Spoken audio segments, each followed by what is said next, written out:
bom que você chegou. Bem-vindo a mais uma palavra e reflexão nas pegadas da unidade, vivenciando o reino.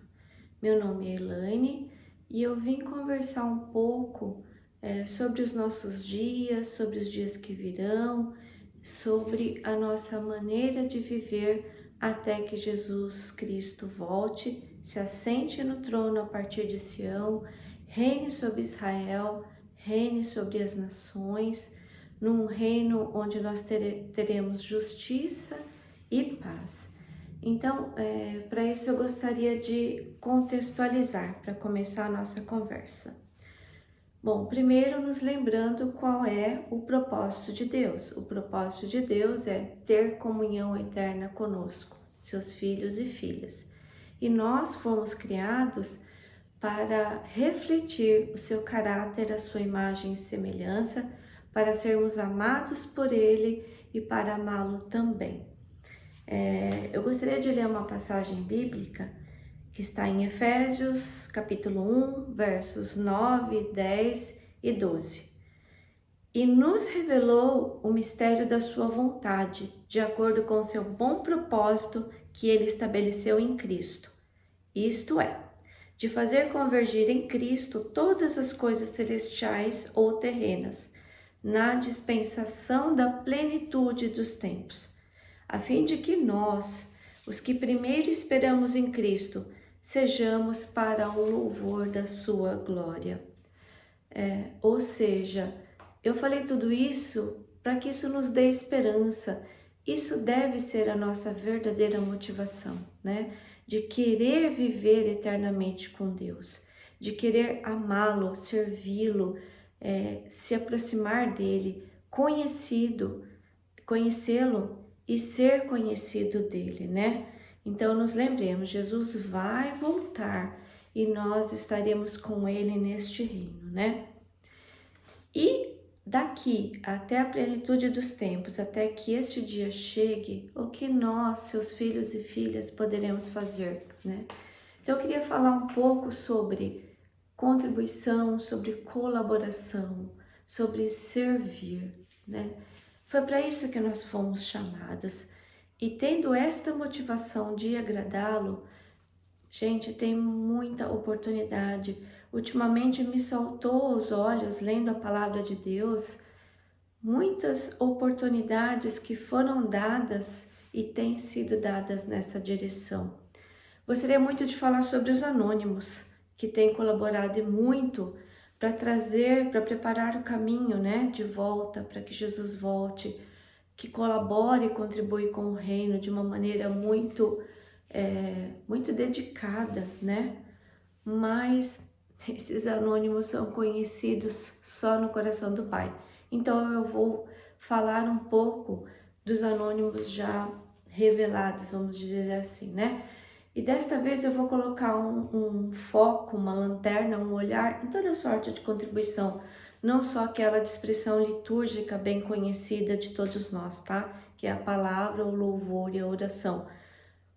De forma nenhuma diminuindo a importância e o valor destas, ok? Mas nesta oportunidade aqui, eu queria colocar um olhar carinhoso em outros tipos de contribuições que às vezes passa despercebido por nós, né? Então vamos dar uma passeada aqui pela Bíblia. Eu recortei algumas passagens bíblicas para a gente conhecê-las. Então vamos lá, o primeiro verso, 1 Crônicas 27:32a. Jonatas, tio de Davi, era conselheiro, homem sábio e também escriba. Conselheiro, homem sábio, já é conhecido de todos nós. Eu queria falar sobre escriba. Escriba eram aquelas pessoas dotadas de habilidade de escrever. Quando não existia prensa móvel, tudo era escrito manualmente. Esses escribas eram responsáveis por escrever as leis, escrever as normas, por registrar os números, a contabilidade, enfim, e eram tidos como pessoas importantes de alto nível social, né? Eu fiquei pensando também em relação à Bíblia, né? A gente sabe que para a Bíblia chegar às nossas mãos, aconteceram muitas coisas, né? Recentemente eu ouvi num vídeo curto que nos séculos 14, 15 e 16, cristãos muito fervorosos, dedicados, eles desafiaram a palavra da igreja, né, do Estado, para terem as Bíblias traduzidas do latim medieval para a língua inglesa. E naquela época, eles já colaboraram de que maneira? Eles traduziam a Bíblia, escreviam, né, e distribuíam a palavra de Deus para que o povo a conhecesse, né? E aí eles foram tidos como hereges, foram perseguidos, foram até mortos. Mas o fato é que, pelo fato de eles perseverarem, a primeira Bíblia traduzida para o inglês na Inglaterra aconteceu em 1535, né? Imagina nos bastidores, porque na época em que não havia a escrita na forma que a gente vê hoje, não tinha como reproduzir rapidamente as Bíblias, sabemos disso, né? Era feito tudo manualmente, então olha que colaboração inestimável, né?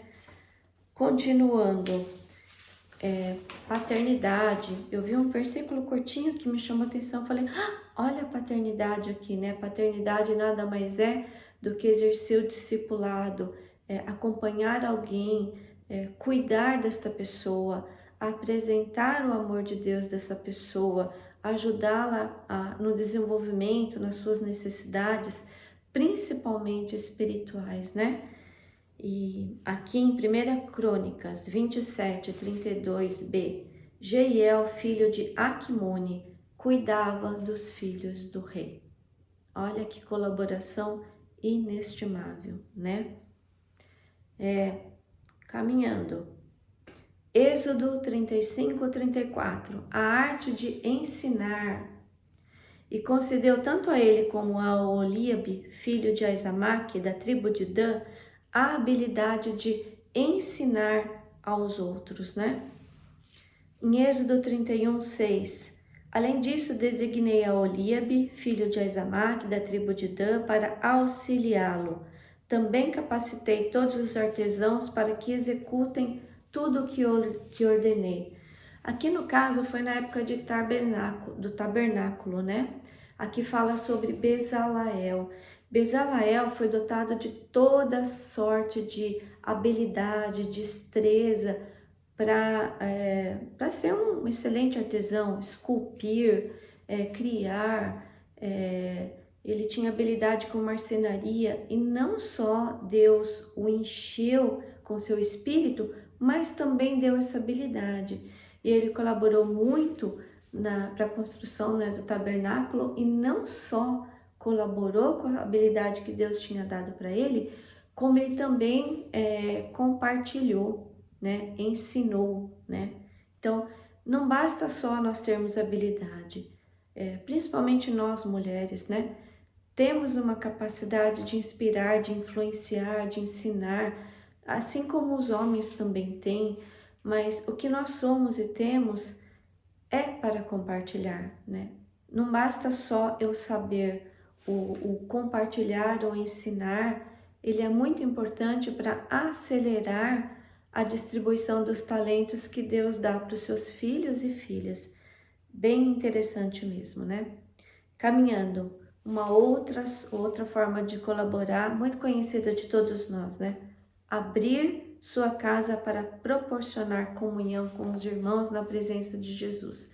Vou ler duas passagens bíblicas só para nos contextualizarmos. Uma delas é o próprio Jesus falando, que está em Marcos 14, 14 e 15. E digam ao dono da casa em que ele entrar. O mestre pergunta, onde é o meu salão de hóspedes, no qual poderei comer a Páscoa com os meus discípulos? Aqui na época da Páscoa, né, Jesus desejou celebrar uma última ceia com seus discípulos e alguém disponibilizou o seu salão já mobiliado, já pronto para que isso acontecesse. E Jesus ali celebrou a última ceia com os apóstolos. Está em Lucas 19, 5. Vamos ler sobre Lucas 19, 5 agora. Quando Jesus chegou àquele lugar, olhou para cima e lhe disse, Zaqueu, desça depressa, quero ficar em sua casa hoje. Gente, que privilégio, né? Na verdade, tudo que nós temos é do Senhor, somos apenas mordomos daquilo que Deus confia em nossas mãos. Isso está em Salmos 24:1. Não vamos ler aqui agora, mas abrir nossa casa para receber Jesus na pessoa dos irmãos é muito bom. Eu poderia passar horas aqui compartilhando experiências maravilhosas nesse sentido, né? Mas eu me lembro de uma que eu nunca esqueço, né? Foi muito interessante, eu dei risada comigo mesma. Meu marido foi agraciada porque meu esposo cozinha muito bem. Então, sou assim, muito abençoada pelo esposo que eu tenho e ainda por cima, né? Tem vários dons e talentos aí, um deles é cozinhar. E aí nós decidimos comer pizza juntos. Então, o que nós combinamos? Que o Jaime faria os discos, os irmãos cada um traria um recheio do seu agrado, suco, refrigerante e ali a gente ia comer pizza junto. A minha casa, pessoal, parecia uma colmeia de abelhas, cada um fazendo uma coisa, lavando louça, preparando o recheio, e eu fui tentar ajudar. Aí onde eu chegava, já tinha uma atividade sendo feita e alguém fazendo essa atividade. Até que eu ouvi o seguinte: Lene, você está atrapalhando. Aí eu parei, pensei e falei: ai, desculpa. Me avisa então quando a pizza estiver pronta, principalmente a pizza doce, que eu gosto bastante. E lá fui eu prosear com os irmãos. Foi uma coisa assim que muito agradável, né? Vale a pena. Outra coisa de ter a casa cheia. Eu tenho 2 filhas já casadas e ganhei 2 filhos, né? E a gente se agrada muito quando eles vêm nos ver. Às vezes não sincroniza a agenda para vir todos juntos, vem um casal, depois vem outro, vem o cachorro junto. É muito bom, né? Como nós nos alegramos quando os filhos vêm nos ver. Por que eu falei isso? Porque com o pai não é diferente. O pai se alegra quando os filhos e filhas se reúnem. Acho que Deus, nosso Pai, foi muito sábio, dizendo que eu precisava apenas de 2 para trazer a presença dele, né? Onde 2 ou mais estiverem reunidos, eu ali estarei, né? Então, precisa apenas de 2, que dirá quando a casa está cheia, né? Nós gostamos muito, Deus gosta muito, lembrem-se disso, né? E sabe quem vai preparar lugar para a gente também? Quem vai nos acolher? Está lá em João 14:2. Na casa de meus pais há muitos aposentos. Se não fosse assim, eu teria dito a vocês: vou preparar lugar para vocês. Muito bom, né? Caminhando pela Bíblia, dar esmolas, ofertar, costurar. Está em Atos 9, 36 e 39. Em Jope havia uma discípula chamada Tabita, que em grego é Dorcas, que se dedicava a praticar boas obras e dar esmolas. Pedro foi com eles e, quando chegou, foi levado para o quarto do andar superior. Todas as viúvas o rodearam, chorando e mostrando-lhe os vestidos e outras roupas que Dorcas tinha feito quando ainda estava com elas. Dorcas era muito estimada, muito querida, havia morrido e chamaram Pedro e no fim Pedro traz atrás de volta a vida, né? Mas ao que tudo mostra aqui, ela era uma pessoa que ofertava, que dava esmolas, que costurava e presenteava, né, as pessoas com aquilo que ela fazia. Que ponto que eu gostaria de chamar a atenção aqui? Nós, de forma nenhuma, devemos nos refrear, nos reter de contribuir por dar alguma medida para a nossa oferta, para a nossa contribuição, seja ela qual for. Queridos, Deus não vai usar uma unidade de medida para medir a sua contribuição. Deus apenas deseja que você o faça com a motivação certa, para amá-lo, para agradá-lo, para resistir e combater o mal, para atender uma necessidade. A primeira coisa que acontece, nós primeiramente somos grandemente abençoados por fazer parte de uma vitória, por combater o mal, né?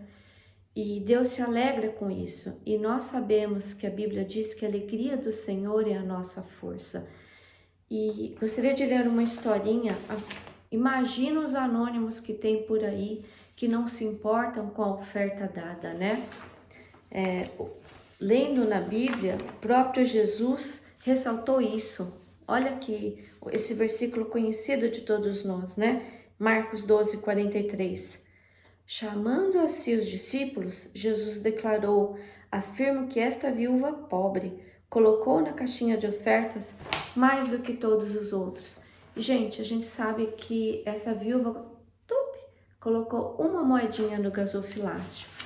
Mas eu queria dizer que a contribuição sincera de cada um, não importa o quanto, o tamanho, faz toda a diferença. Então eu queria ler uma historinha aqui curta, mais próxima dos dias atuais, para nós vermos que é possível colaborar e contribuir, né, com o que nós temos, ainda que aos nossos olhos, novamente, somente aos nossos olhos, pareça ser pouco. O nome da história se chama Arroz Moeda. Na província de Mizoram, na Índia, um grupo de cristãos descobriu uma maneira original de colaborar com a obra do Senhor. Quando a mulher prepara comida para sua família, comida essa que consiste principalmente de arroz, ela separa a quantidade de arroz necessária para que todos se alimentem. Então, antes de cozinhar, ela pega uma pequena porção daquele arroz e coloca de lado. Ela deixa esse arroz separado até domingo, quando leva à igreja para juntar ao arroz trazido para as outras mulheres. A igreja, então, vende esse arroz e usa o dinheiro conseguido para sustentar projetos missionários.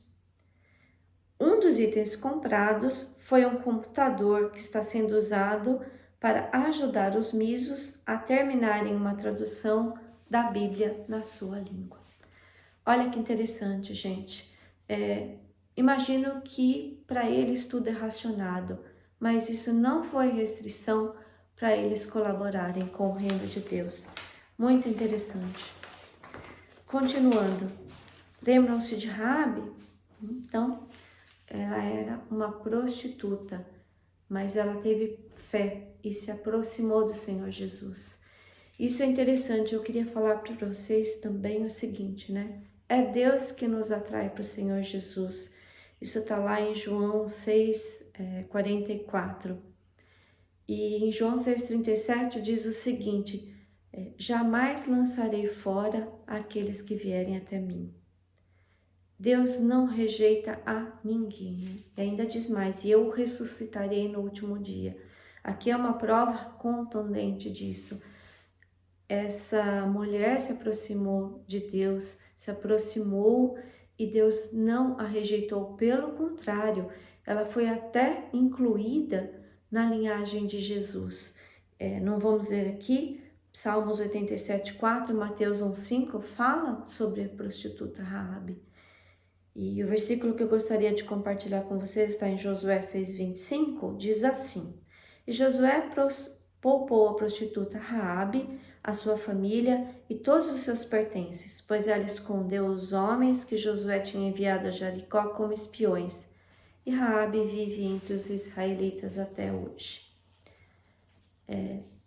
Foi uma contribuição pontual, mas foi uma contribuição muito importante para o reino, a ponto de ser registrada na palavra de Deus, né? Trazendo um pouco mais para os dias atuais, eu tive o privilégio de fazer parte de um ajuntamento dos santos, de um encontro com a finalidade de buscar a vontade de Deus e de adorá-lo. Foi em março de 2022, estamos ao final de uma pandemia da Covid-19 e o encontro foi maravilhoso. Não tem como se juntar com os irmãos em Cristo, não sentir, experimentar a presença de Deus, não ser bom. Mas eu aproveitei a oportunidade para capturar alguns momentos de colaboração. Sem essa colaboração, pessoal, que às vezes fica nos bastidores, ou em sua grande maioria fica sim nos bastidores, não teria sido possível que o encontro acontecesse na forma que ele aconteceu. Maravilhoso. Peguei alguns flashes e gostaria de compartilhar com vocês.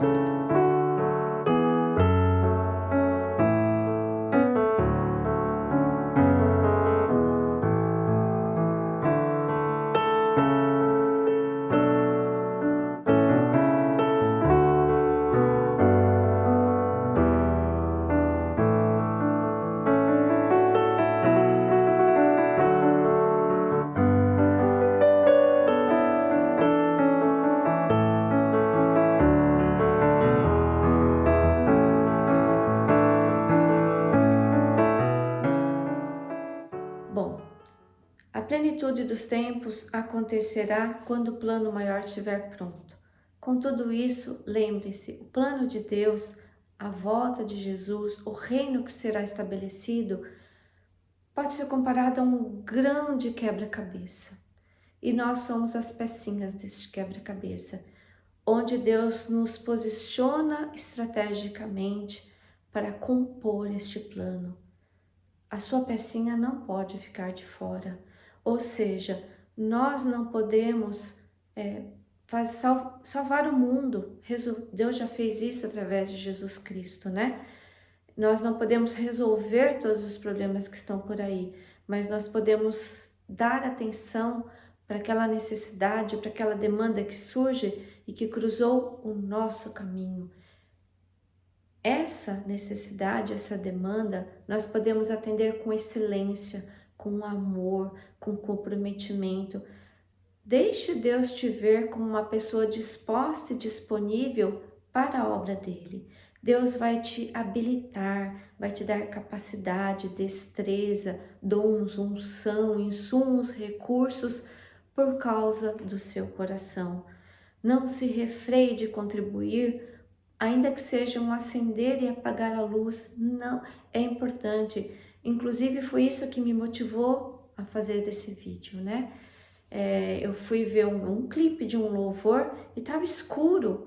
Eu falei, nossa, será que gravaram errado? De repente, a luz foi acesa e aí a gente pôde ver o que estava acontecendo naquele clipe. E eu fiquei pensando, né? Imagine se alguém não foi lá e acendeu o botão. Quão importante é a contribuição dessa pessoa. Deus nos chama a todos para contribuir. E para finalizar, eu queria contar uma historinha curta, fundamentando isso que eu falei. O jovem rapaz e a estrela do mar. Um homem sábio fazia um passeio pela praia ao alvorecer. Ao longe, avistou um jovem que parecia dançar ao longo das ondas. Ao se aproximar, percebeu que o jovem pegava estrelas do mar, da areia, e as atirava suavemente de volta à água. Então o homem sábio se aproximou do jovem e perguntou: "O que você está fazendo?" "O sol está subindo e a maré está baixando, e se eu não devolver as estrelas ao mar, elas morrerão." "Mas, meu caro jovem, há quilômetros e quilômetros de praia coberta de estrelas do mar. Você não vai conseguir fazer qualquer diferença." O jovem se curvou, pegou mais uma estrela do mar e a devolveu ao mar, além da arrebentação das ondas, e retrucou: "Bem, fiz diferença para essa aí. Estou fazendo a minha parte." Fiquem todos com Deus, Deus abençoe e fique alerta às oportunidades que cruzarem o seu caminho para contribuir. Amém?